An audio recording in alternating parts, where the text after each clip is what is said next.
ઓમ શાંતિ. આજે તારીખ 22 નવેમ્બર 2021 બાબાના મધુર મીઠા મહાવાક્યો આપણે સાંભળીએ ગુજરાતીમાં.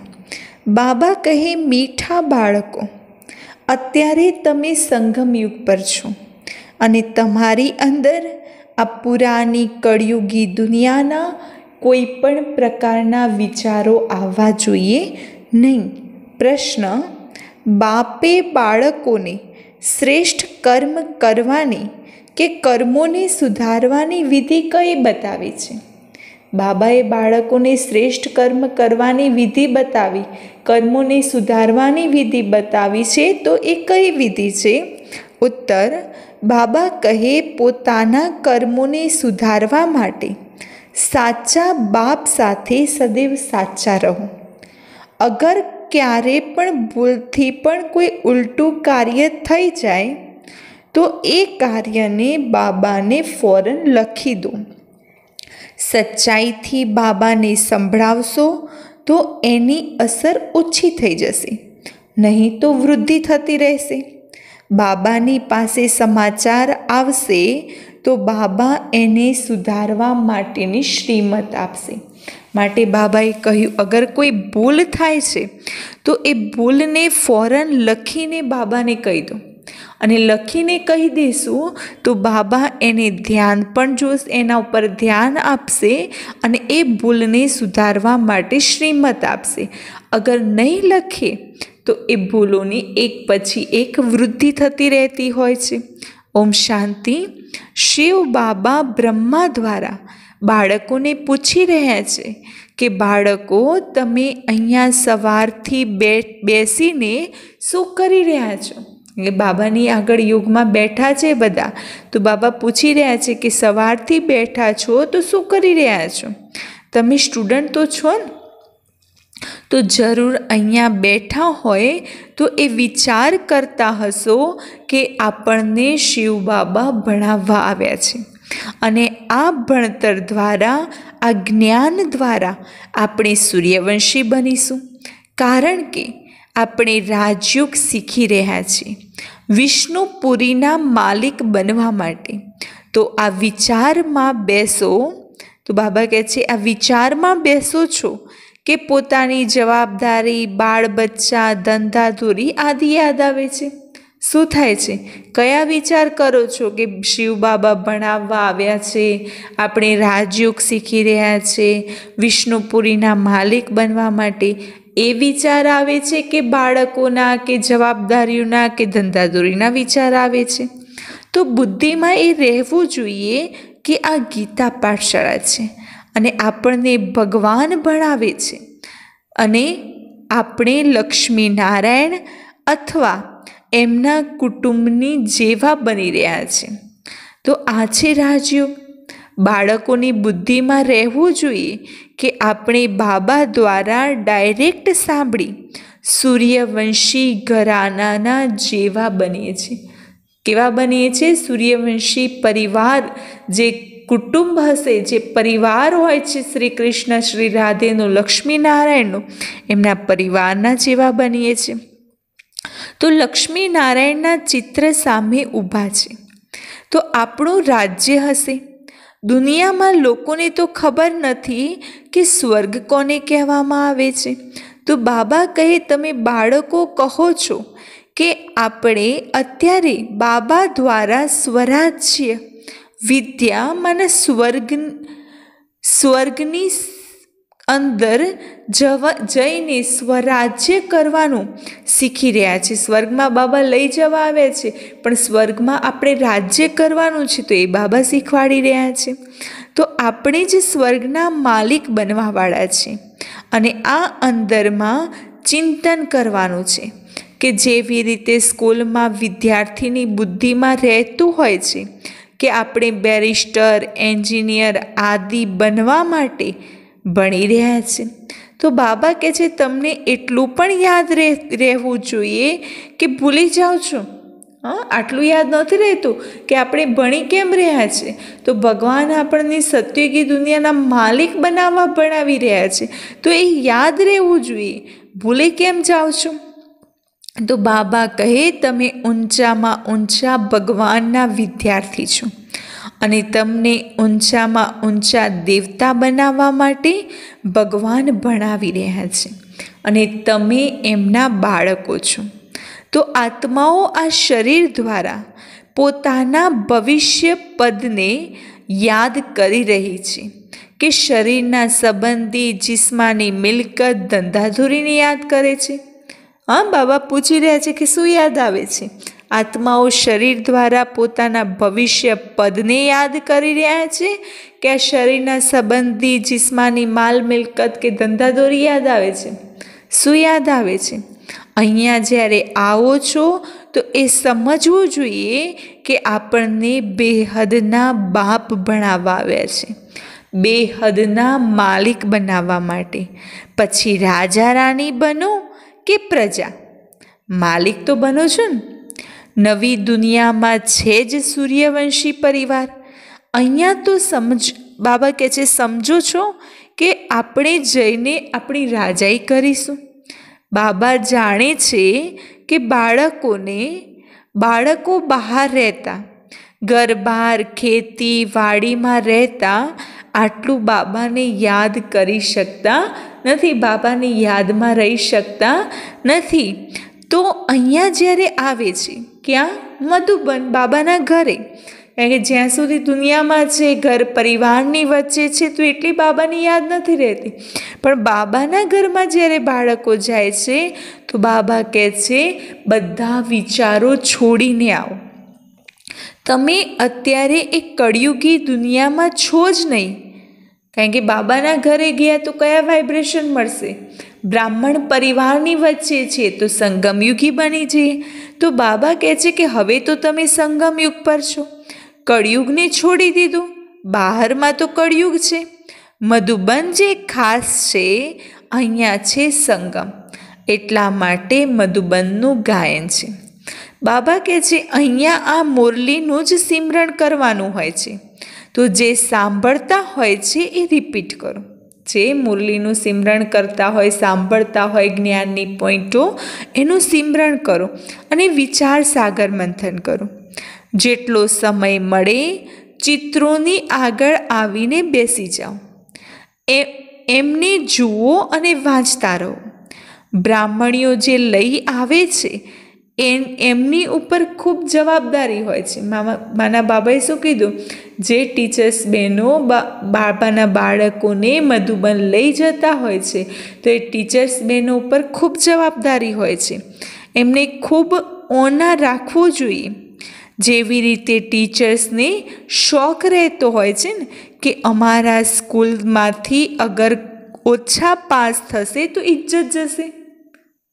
શું હોય? ચિંતા હોય ને કે અગર મારી સ્કૂલ છે, દાખલા તરીકે હું સ્કૂલમાં ભણાવી રહી છું, મારો ક્લાસખંડ છે, અગર એ ક્લાસરૂમમાંથી ઓછા વિદ્યાર્થીઓ પાસ થાય તો મારી ઇજ્જત જતી રહે ને, વધુ પડતા નપાસ થાય તો જ્યારે સ્કૂલથી ઘણા પાસ થતા હોય તો એ ટીચરની સારી ટીચર માનવામાં આવે છે. તો બ્રાહ્મણીઓએ સ્ટુડન્ટ પર ધ્યાન આપવું જોઈએ. તો બાબા કહે છે અહીંયા તમે જેવી રીતે સંગમ પર આવ્યા છો, જ્યાં ડાયરેક્ટ બાબા સંભળાવે છે. અહીંયાનો પ્રભાવ ખૂબ સારો છે. ક્યાંનો? બાબાના ઘરનો, મધુબનનો. અગર અહીંયા ઘર ગાંઠ ધંધો અગર યાદ પડે તો બાબા સમજશે કે આ સાધારણ પ્રજા બનશે. ઘરે છીએ તો બધું યાદ આવે, સ્વાભાવિક વાત છે. પણ બાબાના ઘરમાં ગયા પછી પણ ઘર ગાંઠ નોકરી ધંધો બાલ બચ્ચા અગર યાદ આવે તો બાબા શું સમજશે? કે આ સાધારણ પ્રજા બનશે. આયા હતા રાજા બનવા, પરંતુ નહીં તો બાળકોને અંદરમાં ખુશી હોવી જોઈએ. બાબા કહે છે ચિત્ર પણ તમને ખૂબ મદદ કરતા હોય છે. લોક અષ્ટ દેવતાઓને અને ગુરુઓને ચિત્રોને ઘરમાં રાખતા હોય છે યાદના માટે, પરંતુ એમને યાદ કરવાથી મળતું કંઈ નથી. ભક્તિ માર્ગમાં જે પણ કંઈ કરતા હોય છે એના દ્વારા તો નીચે જ ઉતરતા આવ્યા. તો બાબા કહે છે તમે બાળકોને ઊંચે જવાનો પુરુષાર્થ કરવાનો છે, મને ઊંચા પદને પ્રાપ્ત કરવાનો પુરુષાર્થ કરવાનો છે. શિવ બાબાના ચિત્ર રાખી દો તો ઘડી ઘડી યાદ આવશે. પહેલાં તો તમે હનુમાનને, કૃષ્ણને, રામને યાદ કરતા હતા. હવે શિવ બાબાને સન્મુખ કહો છો. શિવ બાબા સન્મુખ આવ્યા છે અને કહે છે કે મને યાદ કરો. ત્રિમૂર્તિનું ચિત્ર ઘણું સારું છે અને આ ચિત્ર સદૈવ પોકેટમાં રાખી દો. ક્યાં રાખો? ખિસ્સામાં. ઘડી ઘડી જોતા રહો તો યાદ રહેશે. બાબા પણ ભગત હતા. કયા બાબા? બ્રહ્મા બાબા. તો લક્ષ્મીનારાયણનો ફોટો પોકેટમાં રાખતા હતા. ગાદીની નીચે સાથે સાથે રાખતા હતા. એનાથી મળીશું કંઈ નહીં. હવે બાબા દ્વારા ઘણી પ્રાપ્તિ થઈ રહી છે, એમને જ યાદ કરવાના છે અને આ માયાનો સામનો કરાવે છે. બાબાની યાદ આપણને માયાનો સામનો કરવામાં મદદરૂપ બને છે. જ્ઞાન તો ભલે ઘણા સંભળાવતા રહેતા હોય છે, સાંભળતા કે સંભળાવતા રહેતા હોય છે, એમાં પણ તીખા જતા હોય છે. એવું નથી કહેતા કે 84ના ચક્રને ભૂલી જાય છે. જ્ઞાનમાં કોઈ એવું નહીં કહેતું કે 84ના ચક્રને ભૂલી ગયા. યાદમાં, યોગમાં એમ કહેતા હોય કે ભગવાનની યાદ ભૂલાઈ જાય છે. એવું પણ નથી અહીંયા રહેવાવાળા જાસ્તી યાદ કરતા હોય છે. નહીં, અહીંયા રહેતા પણ ઘણા એવા છે કે જે ધૂલ છાઈને પણ યાદ કરતા રહેતા હોય છે. જેવી રીતે બાપ દ્વારા આપણે ગોરા બનવા આવ્યા છીએ, પણ એમને જાણતા જ નથી. માયાનો પરછાયો ખૂબ પડી ગયેલો છે. તો મૂળ વાત છે યાદ નહીં. બાબા જાણે છે ઘણા સારા સારા બાળકો પણ યાદમાં નથી રહેતા. યોગમાં રહેવાથી જ દેહ અભિમાન ઓછું થઈ જાય છે. ખૂબ મીઠા રહીશું. દેહ અભિમાન હોવાથી મીઠા બની શકતા નથી, બગડતા રહીએ છીએ. બાબા બધાના માટે નથી કહેતા, કોઈ સપૂત પણ છે. સપૂત એને સમજવામાં આવે છે જે યોગમાં રહે છે. એમના દ્વારા કોઈ ઉલટી સુલટી વાતો હોતી નથી. મિત્ર સંબંધી આદિ બધાને ભૂલી જાય છે. તો બાબા કહે છે કે તમે તો આ પૃથ્વી પર આવ્યા તો અશરીરી આવ્યા હતા, હવે અશરીરી બની પાછું ઘરે જવાનું છે. તો અત્યારે તમારા બાળકોની અંદર જ્ઞાનનું ત્રીજું નેત્ર મળ્યું છે, જેના દ્વારા તમે પોતાના ઘરને જાણો છો, રાજધાનીને પણ જાણો છો. આ પણ તમે બાળકો જાણો છો કે શિવ બાબા કોઈ કાળું લિંગ નથી, જેવી રીતે બતાવવામાં આવે છે કે એ તો બિંદી મિસલ છે. આ પણ આપણે જાણીએ છીએ. અત્યારે આપણે ઘરે જઈશું, ત્યાં આપણે અશરીરી રહીએ છીએ અને હવે આપણને અશરીરી બનવાનું છે અને પોતાને આત્મા સમજી પતિત પાવન બાપને યાદ કરવાના. આ તો બાબા કહે છે, સમજાવવામાં આવે છે કે આત્મા અવિનાશી છે, એની અંદર 84 જન્મોનો પાર્ટ નોંધાયેલો છે, એનો ક્યારે અંત થતો નથી. થોડો સમય મુક્તિધામમાં જઈ પછી પાર્ટમાં તો આવવાનું જ છે.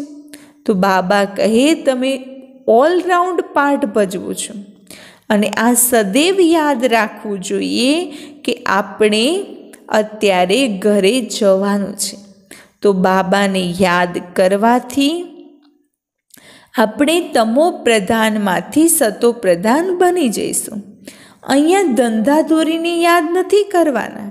અહીંયા તો આપણે પૂરા સંગમયુગ પર છીએ અને અત્યારે આપણે બોટમાં બેઠા છીએ. કોઈ વચમાં ઉતરી જશે તો ફસાઈને મરી જશે. આના પર પણ શાસ્ત્રોમાં એક કહાની છે. હવે બાબા કહે છે તમે જાણો છો કે ઉસ પાર જવાનું છે, માના કળિયુગમાંથી સતયુગમાં જવાનું છે. આપણે બોટમાં બેઠા છીએ. આપણી બોટના ખીવૈયા કોણ છે? શિવ બાબા. કૃષ્ણને ખીવૈયા કે બાગવાન નહીં કહેવાય. શિવ ભગવાન વાંચે છે. પતિત પાવન શિવ બાબા છે. કૃષ્ણની તરફ તો બુદ્ધિ જઈ ન શકે. મનુષ્યોની બુદ્ધિ તો ભટકતી રહેતી હોય છે. બાબા આવીને ભટકવામાંથી છુડાવે છે. માત્ર કહે છે પોતાને આત્મા સમજ, બાપને યાદ કરો, ત્યારે જ તમે સ્વર્ગના માલિક બનશો. આ વાત તો ભૂલવી ન જોઈએ. અહીંયાથી તમે ઘણા રિફ્રેશ થઈને જતા હો છો. અનુભવ પણ સાંભળતા હો છો કે બાબા અમે ફરી જેવા હતા એવા બની જઈએ છીએ. મિત્ર સંબંધી આદિનું મોહ જોઈએ છે તો લુભાયમાન થઈ જઈએ છીએ. તો બાબા કહે છે તમે બાળકો આશિક છો. કામકાજ કરતા માશુકને યાદ કરો. કોણ છે આપણા માશુક? શિવ બાબા છે. ત્યારે ઊંચા પદની પ્રાપ્તિ થશે. અગર અત્યારે પુરુષાર્થ નહીં કરો તો સિંગલ તાજ પણ નહીં મળે. અહીંયા બાળકો જ્યારે આવે છે તો બાબા કહે ટાઈમ વેસ્ટ નહીં કરવાનો. અને બીજું તો ઓર તો કુછ યા હૈ નહીં. અહીંયા તો બીજું કંઈ કામ તો કરવાનું નથી. માત્ર દિલવાડા મંદિર તમારું યાદગાર છે અને એ તમે જોઈ શકો છો. ઉપરમાં વૈકુંઠ છે. ઝાડ પણ તમારું ખૂબ ક્લિયર છે. નીચે રાજયોગમાં બેઠા છો. ઉપર રાજાઈ ઊભી છે. હોબહુ જેવી રીતે દિલવાડા મંદિર બનેલું છે. તમે જાણો છો કે શિવ બાબા આપણને ફરીથી જ્ઞાન આપી સ્વર્ગના માલિક બનાવી રહ્યા છે અને આ કળિયુગનો વિનાશ થવાનો છે. આ આદિદેવ આદિનાથ કોણ છે? તમે બધાના ઓક્યુપેશનને જાણો છો ને. આ સમયની ચર્ચા પછી ભક્તિ માર્ગમાં ચાલતી હોય છે. તહેવાર વ્રત બધું જ આ સમયનું છે. સાચું વ્રત છે મન મનાભવ. બાકી નિર્જલા વ્રત રાખવું, ખાવાનું નહીં ખાવું, આ કોઈ વ્રત નથી. દુનિયામાં આ સમયે માયાનો ભપકો ઘણો છે. તો બાબા કહે છે પહેલાં આ વીજળી ગેસ આદિ ન હતું. આ તો બધી પછી નીકળ્યું. 100 વર્ષ થયા છે. એમાંય મનુષ્ય ફસાઈ મરે છે. કહે છે કે અમારા માટે તો સ્વર્ગ અહીંયા છે. માયાનો એટલો જોર છે કે જે બાપને બિલકુલ યાદ નથી કરતા. કહે છે કે તમે ચાલીને જુઓ કે અમે કેવી રીતે સ્વર્ગમાં બેઠા છીએ. હવે સ્વર્ગની આગળ તો આ કંઈ છે જ નહીં. ક્યાં સ્વર્ગ અને ક્યાં નર્ક? તો બાબા કહે છે સ્વર્ગની એક પણ વસ્તુ અહીંયા તો હોઈ ન શકે. ત્યાં હરેક ચીજ સતોપ્રધાન હશે. કહેવામાં પણ આવે છે સતયુગમાં હરેક વસ્તુ ફર્સ્ટ ક્લાસ હશે. તમે પણ ફર્સ્ટ ક્લાસ બનો છો તો તમારું ફર્નિચર, ખાન પાન બધું જ ફર્સ્ટ ક્લાસ થઈ જાય છે. સૂક્ષ્મ વતનમાં ફલ આદિ પણ જોઈને આવ્યા છો ને. બાબા કહે છે નામ જ રાખે છે શુબિરસ. દુનિયાવાળાને તો એ ખબર જ નથી કે સ્વર્ગ છે ક્યાં. ત્યાં તો બધું જ સતોપ્રધાન હોય છે. અહીંયા મીઠી આદિ પણ બાબા કહે છે અહીંયાની જે મીઠી છે એ ત્યાં નથી હોતી. દુઃખની તો કોઈ વાત જ નથી. પરંતુ બાળકોને એ નશો હજુ ચઢ્યો નથી કે બાબા આપણને સ્વર્ગના માલિક બનાવવા માટે આ જ્ઞાન આપી રહ્યા છે. ચિત્ર કેટલા ક્લિયર છે. ચિત્ર બનવામાં સમય તો લાગે છે. બાબા બધું જ સેવા અર્થ બનાવતા રહેતા હોય છે. પરંતુ કોઈ તો પોતાના ધંધાદોરીમાં એટલા ફસેલા છે કે જે બાબાને યાદ પણ નથી કરતા. પ્રદર્શનીના ચિત્રોની મેગેઝિન પણ છે, એ પણ વાંચવી જોઈએ. ગીતાના જે ગીતાને વાંચવાવાળા જે નિયમી હોય છે એ ક્યાંય પણ જશે તો ગીતા જરૂર વાંચશે.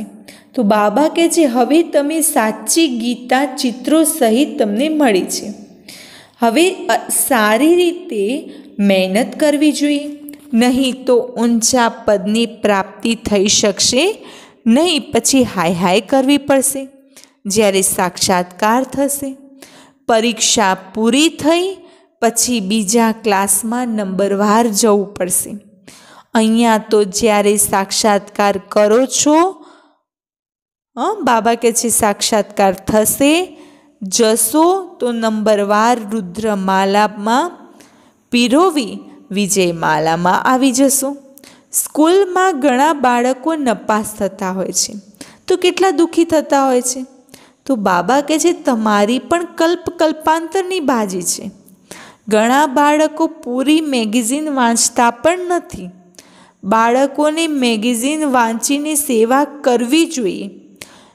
લખે પણ છે બાબા ફલાનીને બદલી કરી દો, સારી બ્રાહ્મણી મોકલી આપો.